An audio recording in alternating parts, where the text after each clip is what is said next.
नमस्कार दोस्तों, स्वागत है आपका आवाज गांव की ट्रूथ बाय संदीप ठाकुर में। तो दोस्तों आज मैं आया हूं, आप देख सकते हैं। सबसे पहले तो आप ये इलाका देखिए, ये अडानी ग्रुप की अवैध जो खनन है, जो ब्लास्टिंग है, वहां पर आया हूं। और आया किस लिए हूं ये और ज़्यादा इंटरेस्टिंग है। अभी जो पहली बार आए हैं, सबसे पहले मैं उनसे गुजारिश करूंगा कि इस मामले को पूरी तरह जानने के लिए मैंने कल रात को एक वीडियो डाली है जो लगभग 7-7.5 मिनट की, उसको पूरा देख लीजिए ताकि ये मामला आपको समझ में आए। ये अडानी ग्रुप की मशीन, ये चलो ये जली है किस तरह से, ये पता नहीं यहाँ पे क्या हुआ है इसके साथ, लेकिन ऐसा ही होता है। जो दूसरों के साथ गरीबों पर जो अत्याचार करते हैं, उनकी मशीनें तो इसी तरह से ब्लास्ट होगी, कुछ ना कुछ तो होगा उनके साथ गड़बड़, स्पेयर पार्ट भी खराब होंगे, कुछ भी हो सकता है ना। तो अच्छी बात है अगर हमारे, मैं ये नहीं बोल रहा हूँ कि मशीन जली तो अच्छी बात है, लेकिन मैं ये कह रहा हूँ कि अगर आप दूसरों के साथ जो करते हैं उसका हर्जाना आपको मिलता है। तो मैं आज यहाँ पर आया हूँ, अपना कारण बता देता हूँ कि यहाँ पर प्रोटेस्ट करने आया हूँ, क्योंकि मैं लगभग पिछले 3 सालों से लगातार अपना जो मेरा मुद्दा है, अडानी ग्रुप की ब्लास्टिंग से घर में दरारें और घर गिरने की हालत में आ चुका है। मतलब गिरने की हालत आप इस तरह से अंदाज़ा लगाइए कि इंजीनियर ने, एक्सपर्ट ने रिपोर्ट दी है और उसमें उसने कहा है कि ये घर कभी भी कोलैप्स हो सकता है, मतलब कभी भी गिर सकता है। ठीक है, तो अभी फिर अब इसका प्रोसेस मैं अगर आपको बताऊं कि 2022 में मुझे पता चला कि मेरे घर में दरारें आ गई है और मतलब ये घर कभी भी गिर सकता है। तो हुआ क्या उसके बाद कि जैसे कि जिनके कार्य क्षेत्र में आता है ये, तो मैं एसडीएम महोदय अर्की के पास मैंने गया, वहाँ पे लिखित में पत्राचार किया और उसके बाद डीसी महोदय सोलन, और उनको दिया कि हमारी जान माल को खतरा है। फिर उसके बाद नायब तहसीलदार जी हमारे मौके पर आते हैं, मैं मामला पूरा बता देता हूँ। और नायब तहसीलदार जी ये लिख के देते हैं कि संदीप कुमार के घर जो है के पास ब्लास्टिंग हो रही है और 500 मीटर की दूरी पर है। ये 2023 की बात है दोस्तों। और वो कागजात मैंने पिछली जो आप वीडियो देखेंगे तो हर जगह मैंने अपने जो सबूत इसी अपने फेसबुक अकाउंट पेज पे मैंने साझा किए हैं आप लोगों से, आप देख सकते हैं स्क्रॉल करके, क्योंकि पूरा मामला आपको तभी क्लियर होगा। तो उन्होंने कहा है कि संदीप कुमार के का जो परिवार है या घर है उनको सुरक्षा के निर्देश दिए जाने चाहिए। लेकिन दोस्तों अभी लगभग 3 साल इस बात को हो गए। नवंबर में मैंने पहला पत्राचार किया था, आज दिन तक अभी ना कोई किसी तरह की सुरक्षा की कोई जिम्मेवारी ले रहा है। प्रशासन अपना पल्ला झाड़ रहा है। फिर एसडीएम डीसी के बाद सीएम हेल्पलाइन पर, फिर पीएमओ, फिर अपना राष्ट्रपति, गवर्नर, सीएम हेल्पलाइन, हर जगह मैंने अपनी कंप्लेंट डाली, लेकिन हर जगह सिर्फ निराशा निराशा निराशा हाथ लगी। तो उस निराशा का ये परिणाम है कि आज भी मेरे चेहरे पर स्माइल है। और स्माइल का ये कारण है, पहले तो जैसे कि मैंने आपको बताया, मैं प्रोटेस्ट कर रहा हूं यहाँ पर। ये देखिए कंपनी का अवैध खनन यहाँ पर चल रहा है।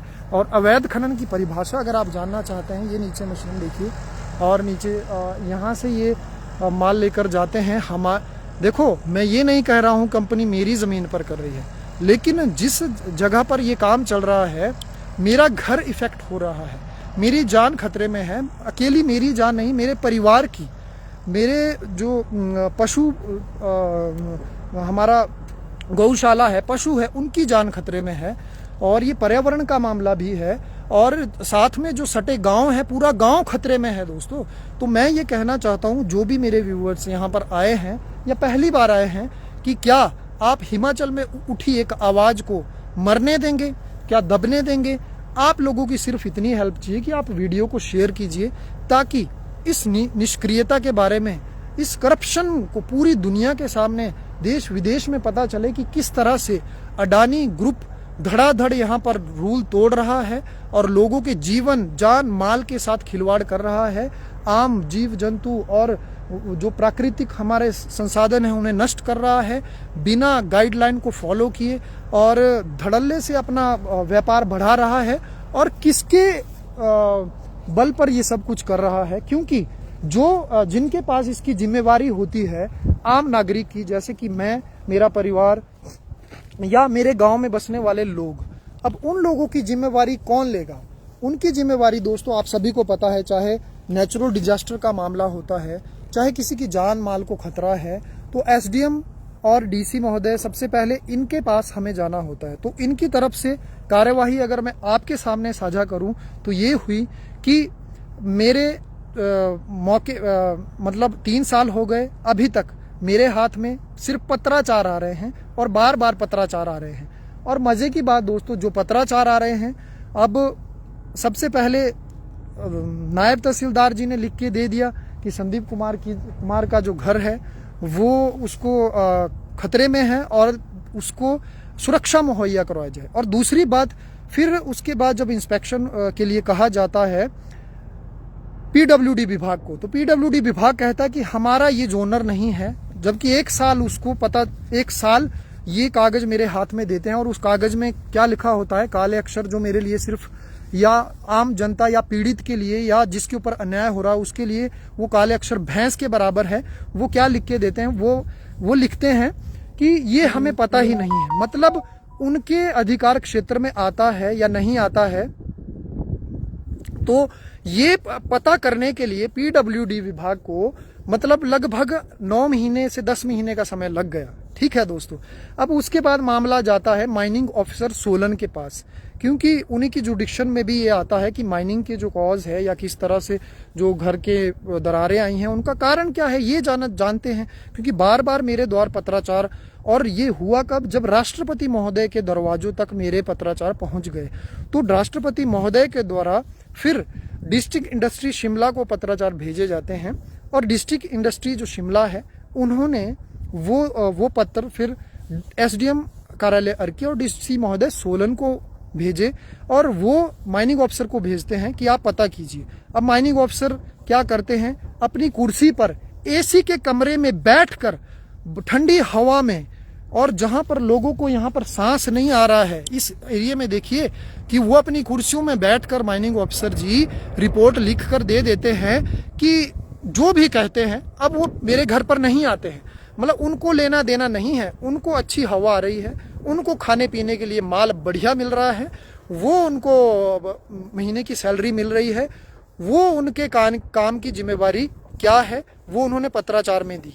और क्या दी, बिना मेरे घर का निरीक्षण किए कह दिया कि हाँ घर के पास ब्लास्टिंग तो हो रही है, कि हाँ घर में दरारें भी पाई गई, लेकिन ये जो कारण है ये मुझे नहीं पता, ये पीडब्ल्यूडी विभाग बताएगा। मजे की बात देखिए दोस्तों, करप्शन किस लेवल पर है, किस लेवल पर यहाँ पर मैं कह सकता हूँ कि गुंडई है कि ध्यान से समझिएगा पूरा मामला। अगर आप बीच में वीडियो छोड़ के जाएंगे फिर मैं ये कहूंगा कि इस देश में, ये सोच लूंगा कि इस देश में किसी आवाज को उठाना शायद उसकी फिर कोई नहीं है यहाँ पर। क्योंकि मैं अभी तक बिल्कुल सादगी से और बिल्कुल प्रूफ के साथ और फैक्ट के साथ बात कर रहा हूं दोस्तों, और बिना गुस्सा किए, बिना हार्मफुल हुए, बिना किसी पर हाथ उठाए, हथियार उठाए, बिना गाली गलौज करे। चाहे पुलिस ने एफआईआर नहीं की हो, चाहे दाड़लाघाट पुलिस की बात हो, चाहे अर्की पुलिस की बात हो, चाहे तहसील कार्यालय में मेरे साथ मारपीट हुई, चाहे वो मामला हो। आपने वीडियो में देखा है, वो मेरी वीडियो में आप नीचे देख सकते हैं, 2-2.5 लाख से ज्यादा व्यूज उसमें आए हैं। और धन्यवाद चैनल 09 का जिन्होंने उस मामले को थोड़ा सा तुल दिया, लेकिन वो भी दब गया। क्योंकि अब जब कार्रवाई नहीं होगी तो मामला तो दब जाएगा। ठीक है, उन्होंने अपना फर्ज कर दिया। अभी आप ध्यान से सुनिएगा किसी देशभक्त की, क्योंकि ये दोस्तों आज मेरा मामला है, ये किसी के भी साथ हो सकता है। और बाद में मैं जवाब दूंगा पूरी बातों का कि इलाका भी क्यों नहीं आ रहा है। कई बार लोग कहते हैं कि संदीप जी आप अकेले हो, मुझे बहुत से लोग मिलते हैं। उस बातों का, सारी बातों का जवाब देंगे। पहले आप थोड़ा सा ये देख लीजिए कि कंपनी तो काम बढ़िया से कर रही है। ये देखिए डंपर भर के आ रहे हैं, बढ़िया से काम चला है। और ब्लास्टिंग जिस जगह पे मैं अभी खड़ा हूं ना, ये है मेरे ठीक घर के ऊपर, समझ रहे हो आप। अभी मैं इसलिए यहाँ पर आया हूँ, सबसे पहले तो मैं यही बता देता हूँ जो भी वीडियो देख रहा है, खासकर दाड़लाघाट पुलिस को, क्योंकि वो कई बार ऐसे होता है ना कि कुछ एक चीज देखी और अपने रौब आ जाता है कई लोगों को और उठ के आ जाते हैं। तो पहले मैं सबकी जानकारी के लिए बता दूं कि गुंडई हर कोई कर सकता है, किसी एक इंडिविजुअल के लिए नहीं है। जो भी गुंडई करने वाला है ना, हम अरेस्ट होने के लिए भी तैयार हूं, मैं यहाँ पर मरने के लिए भी तैयार हूं। आप लोग सोच लीजिएगा, मैं किसी को मारने के लिए नहीं आया हूं, किसी पर हथियार उठाने के लिए या गोली चलाने के लिए नहीं आया हूं। सबके लिए ये मैसेज है कि ये पर्सन यहाँ पर आ गया है ना, इसके खून अभी पानी नहीं बना है। पानी उनका बना होगा जो किसी एक्शन को लेने से डरते होंगे या पीछे छुपकर बैठे हैं और पीछे छुपकर बातें बना रहे हैं। ये आ चुका है अब ठाकुर मैदान में, ये समझ लीजिएगा। आगे बढ़ते हैं। माइनिंग ऑफिसर ने जो रिपोर्ट दोस्तों फिर उसके बाद दी, वो वहां पर बैठकर दे दी, पहली जो नकली फेक रिपोर्ट, फर्जी रिपोर्ट जिसे कहते हैं। फिर उसके बाद क्या होता है, फिर डीजीएमएस मौके पर आते हैं, क्योंकि राष्ट्रपति महोदय द्वारा, क्योंकि कंपनी बार बार ये कहती है कि हम जो कार्य कर रहे हैं, हमारा जो काम ये चल रहा है, ये DGMS general directorate mining safety Ghaziabad की गाइडलाइन के अकॉर्डिंग हमारा काम चल रहा है। और वो कहीं ना कहीं यहाँ पर इस कार्य हमने कोई रूल वायलेशन नहीं किया है, कोई रेगुलेशन हमने कोई अनफॉलो नहीं किया, किसी तरह का कोई नहीं है। लेकिन अभी मैं बता देता हूं, उसी DGMS general director mining safety, उनकी फोटोग्राफ्स भी मैं इस वीडियो के नीचे कमेंट में मैं साझा कर दूंगा कि वो मेरे घर पर आए थे और उन्होंने, क्योंकि उन्होंने तीव्रता देखनी होती है कि कंपन वाइब्रेशन कितना हो रहा है इस जमीन पर जिस जगह पर ये मकान बना है, क्योंकि राष्ट्रपति महोदय ने बार बार पत्राचार किए। फिर डीजीएमएस भागे भागे आए, दौड़े दौड़े। ये है अक्टूबर 2024, पिछले साल की बात, जिसको 1 साल से ज्यादा अभी समय बीत चुका है। उन्होंने मेरे घर की इंस्पेक्शन करी, इक्विपमेंट थे उनके पास, एक इक्विपमेंट उन्होंने यहाँ पर लगाया था और एक मेरे घर के पास, और उसमें 0.5 उसमें एनालिटिक्स आई थी और साउंड वॉल्यूशन भी बहुत ज़्यादा थी। वो मेरे पास मैं फोटो साझा कर दूंगा। लेकिन दोस्तों आज दिन तक, चलो आरटीआई मैं मानता हूं कि प्राइवेट अथॉरिटी के थ्रू आता है, मैंने आरटीआई डाली, वहां भी जवाब नहीं आया, चलो वो नहीं आना था। मैंने मेल भी डाली, एसडीएम कार्यालय में बार बार मैंने पत्राचार दिए, लेकिन मुझे कोई जवाब वहां से नहीं आया। और उसके बाद क्या होता है कि फिर डीसी महोदय सोलन, फिर बार बार मैंने दोबारा राष्ट्रपति महोदय को, पीएमओ, सीएमओ, हर जगह मैंने रिमाइंडर डाले कि इस कृपया डीजीएमएस की रिपोर्ट को मंगवाया जाए, ताकि मेरे घर की और जो इलाका है पूरा, जो सामूहिक हमारा जनहित का मामला है, इसमें कहीं ना कहीं लोगों की जान की सुरक्षा की जिम्मेवारी ली जाए या सुरक्षा मुहैया करवाई जाए। और दोस्तों आप यकीन नहीं मानेंगे, आज दिन तक वो रिपोर्ट नहीं आई है। मेरे पास 10 से 15 ऐसे लेटर है। एसडीएम कार्यालय कहते हैं, तहसील कार्यालय में भी कहते हैं, हम तो काम कर रहे हैं, हमने तो काम किया है, जो जो इन्होंने मांगा है हमने सब दिया है। मतलब मैं उनसे पूछता हूं, क्या मेरा सवालों के जवाब कि हमने पत्र भेज दिया, यही आपकी ड्यूटी है? मैं सभी को कहना चाहता हूं, जो भी जिंदगी में पढ़ाई करता है, मैंने तो ज्यादा पढ़ाई नहीं करी है दोस्तों, लेकिन जिन लोगों ने पढ़ाई करी है, जो अफसर है, जो कुर्सियों में एसी के कमरों में बैठे हैं, चाहे वो किसी भी बड़े बड़े अनुसंधान है, यूपीएससी की तैयारी करते हैं, या किसी भी बड़े लेवल पर, या आईपीएस है, या क्योंकि मेरा तो आईपीएस सोलन, एसपी सोलन से लेके हर जगह, दाड़लाघाट पुलिस और की हर जगह मेरा मामला गया है। ऐसा कोई अभी डिपार्टमेंट नहीं बचा है जिनके पास नहीं गया है। क्या वो जो पढ़ाई करते हैं या उन अनुसंधानों से जो शिक्षा के नाम पर लाखों रुपए इन लोगों से लेते हैं, मैं उनसे भी कहना चाहता हूं कि आप इस तरह की शिक्षा अपने स्टूडेंट को करवाते हैं कि जो जब कुर्सियों पर जाकर बैठ जाए तो मेरे जैसे पीड़ित के ऊपर, जिसके ऊपर अन्याय हो रहा है, जिसका रोजगार छीन लिया, जिसकी माँ हॉस्पिटल के चक्कर काट रही है पिछले 1 साल से, ब्लास्टिंग से जो घायल हो चुकी है, और जिनका घर पर अभी पत्थर आने लग चुके हैं, चट्टाने, मतलब उनकी मौत का इंतजार करने के लिए आप उन लोगों को पढ़ाई करवाते हो। और उन नुमाइंदों से भी मैं कुछ सवाल ये पूछ रहा हूँ जो कुर्सी पर बैठ चुके हैं, लेकिन क्या आपका फर्ज सिर्फ हमें पत्राचार थमाना है कि हमने जवाब दे दिया? क्या जो इंस्पेक्शन हुआ है उसकी रिपोर्ट नहीं मंगवाना आपका फर्ज नहीं है?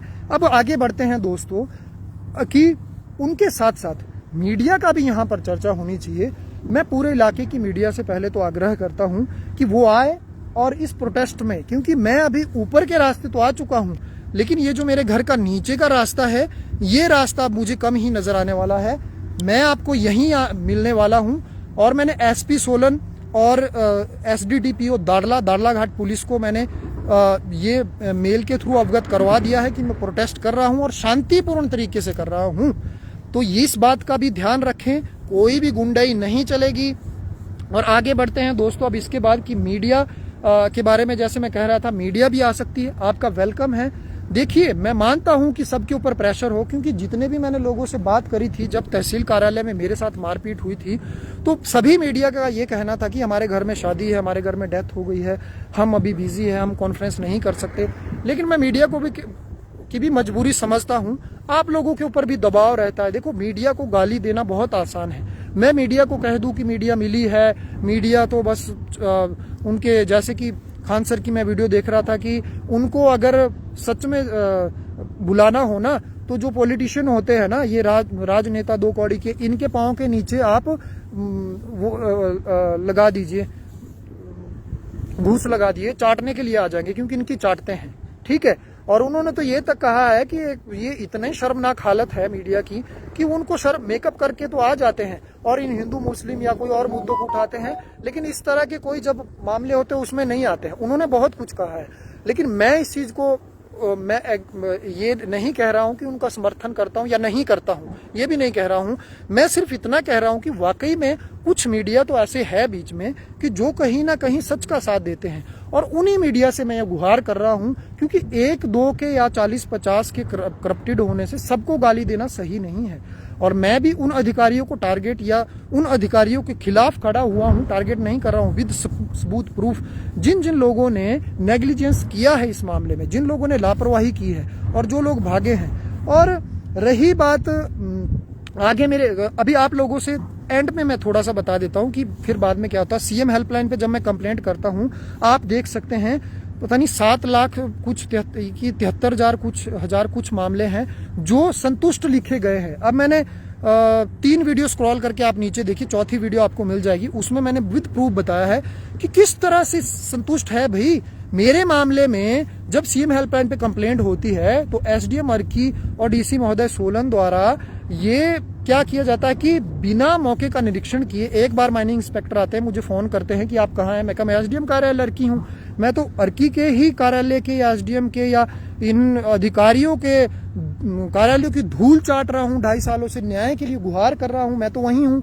तो उन्होंने कहा कि आप आ जाइए, अभी जल्दी आ जाइए। फिर मैंने कहा थोड़ी देर रुकिए, वो रुके नहीं, और बाद में घर से ही उन्होंने रिपोर्ट वहीं से उन्होंने रिपोर्ट बनाकर अगली बार उन्होंने रिपोर्ट में ये लिखा है कि कंपनी के अधिकारियों को हमने बुलाया और रिपोर्ट ये बना दी कि हाँ इनके घर में ये ब्लास्टिंग घर के पास ब्लास्टिंग हो रही है। ना दूरी मेंशन करी कि कितना डिस्टेंस है घर से, क्योंकि इनको पता था कि ये पकड़े जाएंगे।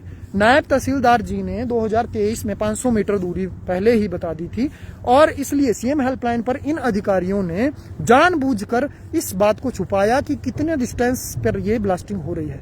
क्योंकि अगर वो ब्लास्टिंग का दायरा कम होता है तो मेरी सुप्रीम कोर्ट के सीनियर लॉयर से भी ये बात हुई है, उनका भी ये कहना है फिर कंपनी की ब्लास्टिंग को 100% रोका जा सकता है। लेकिन देखो दोस्तों, कितनी चालाकी के साथ, कितनी होशियारी के साथ, किस तरह से कमर तोड़ने पे ये सभी लोग तुले हैं। और ये अपनी इसीलिए मैं प्रक्रिया बता रहा हूं कि वहां पर भी मेरे साथ झूठी रिपोर्ट दी गई। अभी यहां पर अंत में मैं सिर्फ इतना बोलना चाहता हूं, ये तो मैंने कही अपना मामला पूरा कि किस तरह से हुआ।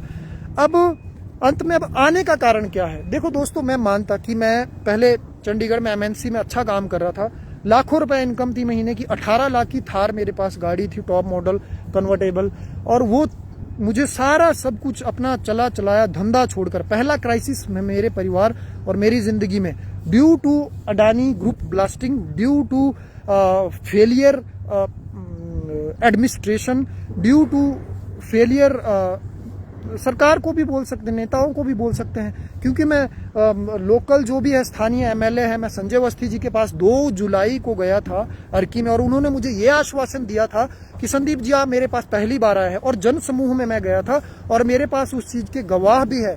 मैं बोल रहा हूँ, बाद में कोई मुकर नहीं सकता इस बात को। और उसके बाद फिर मैंने सोचा चलो पहली बार है, फिर दूसरी बार हमारे घर के पास धराड़ में एक कार्यक्रम था, यात्रा थी, वहां पे संजय अवस्थी जी दोबारा आए थे। मैंने अपनी माता जी का चेहरा उनके पास दिखाया, मैं कहा देखिए संजय अवस्थी जी कि मेरी माता जी ये है वो माता जी। फिर कहते हैं नमस्कार माता जी, और मैंने उनको ये भी कहा कि नमस्ते तो आप कर रहे हैं, अच्छी बात है, रिस्पेक्ट कीजिए, आप राजनेता है, आपकी भाषा को हम कहीं ना कहीं अच्छे से अवगत है और हम सम्मान करते हैं। लेकिन मैं ये कहना चाहता हूँ कि ये वो माता जी है जिनके साथ ब्लास्टिंग से ये पीड़ित है और जो हॉस्पिटल में इलाज चल रहा है, एक टांग से चलना, इनको 6 महीने तक बेड पर ये सिर्फ रेंगते रहे, ये वो माता है। फिर उन्होंने हाथ जोड़कर ये कहा कोई बात नहीं, कोई बात नहीं। तो मैं उनसे भी सवाल पूछता हूं कि माननीय संजय अवस्थी जी, आप हमारे नेता है, आपको ये देखना पड़ेगा, लोकतंत्र है, लोकतंत्र में अगर भीड़ के बारे में कोई सोचेगा कि जब तक भीड़ नहीं है तब तक कोई कार्रवाई नहीं होगी, तो लोकतंत्र है, इस लोकतंत्र में हमारा अधिकार है, और मैं प्रूव करके बताऊंगा, चाहे कोई भी है, चाहे कोई स्थानीय है, चाहे बाहर से है, चाहे प्रशासन है, कि अकेला बहुत कुछ कर सकता है, ज्यादा से ज्यादा क्या हो सकता है। ये जान है ना, ये जान ले लेंगे कोई बात नहीं, दोबारा जन्म लेंगे और मैं ये भगवान से प्रार्थना करूंगा कि दोबारा मुझे इसी इलाके में या ऐसी जगह पे पैदा करे जहां पर लोगों पर, एरिए पर इस तरह का निष्क्रियता हो रही है सरकार एडमिनिस्ट्रेशन द्वारा, और कहीं ना कहीं किसी इंडस्ट्री को पुशअप किया जा रहा है और आम जनमानस की आवाज को दबाया जा रहा है। मेरी आवाज फिर भी उठेगी, कृपया बीच में वीडियो कॉल ना करें। अभी मैं 2-4 मिनट में इसको खत्म कर रहा हूं और मैं डेली आप लोगों के साथ बनूंगा, क्योंकि मैं तो यहीं आ गया हूं। ये आप देखें, 1 मिनट, ये आप देख सकते हैं, ये बैग है मेरा और बैठने के लिए भी इसमें कुछ सामान है यहीं पर, और कनोपी वगैरह मैं लेके आऊंगा। ये मैं हेलमेट लेके आया हूँ, ये मैं सभी अधिकारियों को बता रहा हूँ। मैं अपनी सुरक्षा खुद जानता हूँ, ब्लास्टिंग हो रही है, कुछ भी हो रही है, उसमें हमें भी अपनी सुरक्षा देखनी होती है। वैसे तो चलो मैंने पुलिस को ये अवगत करवा दिया है, मैंने उनको बता दिया है कि मैं यहाँ पर हूँ, तो और प्रोटेस्ट करना हमारा अधिकार है। सुप्रीम कोर्ट की तरफ से ये आप पढ़ लीजिएगा, कॉन्स्टिट्यूशन वहां पे लिखा ही है। धाराएं तो हमें थोड़ी पता होगी, वो तो पुलिस पता करे, एडवोकेट पता करे, हमारा काम नहीं है। तो प्रोटेस्ट हमारा जन्मसिद्ध अधिकार है, ये चलता रहेगा, अनंत काल तक चलता रहेगा। और देखना है जोर कितना बाजुए कातिल में है। और सभी जो भी पीछे हैं, चाहे इलाके के लोग हैं, मैं सबकी मजबूरी समझता हूं। अडानी ग्रुप ने कहीं ना कहीं लोगों को रोजगार भी दिया है, वो धमकियां भी दे रहे हैं कि आपको बच्चों को हम निकाल देंगे। क्या निकाल देंगे? मैं आपसे एक सवाल पूछता हूं, 100, 50, 200, 500 की नौकरी के लिए, और वो भी ठेकेदार के अंडर, कब लात मार देगी कंपनी आपको पता नहीं है। क्या आप अपने घरों को टूटने देंगे?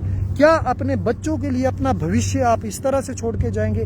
मैं किसी भी समारोह में बैठता हूं, अभी मैं शादी में था, तो किसी एक पॉलिटिशियन के साथी ने मुझे ये कहा, वो सीनियर सिटीजन थे, उन्होंने मुझे कहा कि एक जगह कुछ ऐसा वाकया हुआ कि फिर मैं अकेला खड़ा हो गया, लेकिन जब मैंने देखा कि भीड़ उस तरफ है, फिर हमने भी देखा कि खिसक लो, अब हम भीड़ की तरफ जाते हैं।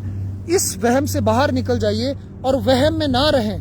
ये जो शख्स है ना मेरी छाती पे, अंबेडकर जी, इन्होंने संविधान लिखा था, और इन्होंने जो संविधान लिखा था उसी के अकॉर्डिंग अभी तक मैं चल रहा हूं और अनंत काल तक चलूंगा। लेकिन तब तक एक बार मारपीट सह ली गई है, अब ये गुंडागर्दी अगर इस तरह की मेरे साथ होती थी, अब नहीं सही जाएगी। कोई बात नहीं, हमने भी चूड़ियां नहीं पहन रखी है। मैं भी, अगर मैं कहता हूं 1.25 लाख के बराबर नहीं हुआ ना, आप लोगों को अगर भारी पड़ने वाला है ये, आज मैं आपको ये कह रहा हूं। अभी तो घर से वीडियो बन रही थी ना, अब लाइव वीडियो बनेगी। अब आप लोगों को, सभी लोगों को मैं कहना चाह रहा हूं कि जिंदा हो तो जिंदा नजर आना जरूरी है, उसूलों पर जो आंच आए टकराना जरूरी है, और जिंदा हो तो जिंदा नजर आना जरूरी है। दोस्तों, जो भी लोग पीड़ित है, जो भी पहले भी यहाँ पर आ रहे थे कुछ लोग, लेकिन डर के मारे नहीं कर पाते थे, मैं खड़ा हूँ, कोई नहीं। जो आना चाहता है उनका वेलकम है, और जो नहीं आना चाहता है उनके लिए भी जय हिंद है। ठीक है दोस्तों, मिलते हैं आपसे, और यहीं मैं डटा रहूंगा अपने काम पर, क्योंकि मेरा ये अब जगह बन चुकी है, मेरा तंबू है। ये अधिकारी वहां पर आ चुके हैं, वो देख रहे हैं कंपनी की तरफ से भी। कोई बात नहीं, देखो आप लोग भी, और अब डंडा तो बज चुका है, यहाँ पर पहुंच चुका है। ठीक है, और ये आप देखिए कंपनी यहाँ पर, क्योंकि ये मेरे घर के पास की जमीन है, ये मेरे घर के पास की जमीन है, ये किसी के बाप की जागीर नहीं है। मैं ये कह रहा हूं कि ये अगर किसी के, ये डीजीपी हरियाणा ने कहा है कि अगर आपकी जान माल या संपत्ति को नुकसान पहुंचाता है कोई, तो आपको किसी की जान लेने का भी अधिकार है। तो ये उनके बयान है, मेरे नहीं। ध्यान में रखे, गांठ बांध ले, यही डेरा है। जो आना चाहे उनका भी वेलकम, चाहे कोई भी है, चाहे पार्टी से है, चाहे कोई पॉलिटिशियन है, चाहे कोई गांव से है, चाहे स्थानीय है। क्योंकि मेरे घर में बहुत सारे लोग बीच में मुझे मिले और कोर्ट में भी मुझे मिले, सबका ये कहना है कि आपके इलाके के लोग क्यों नहीं आ रहे हैं, गांव वाले लोग क्यों नहीं आ रहे हैं। दोस्तों, यही तो मैं तब से कह रहा हूं कि कोई आए या ना आए, क्रांतिकारी तो पहले शुरुआत किसी एक से ही होती है।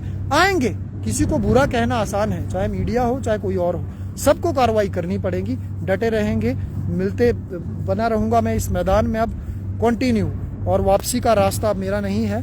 जय हिंद, जय हिमाचल। ज्यादा से ज्यादा शेयर करें दोस्तों, ज्यादा से ज्यादा।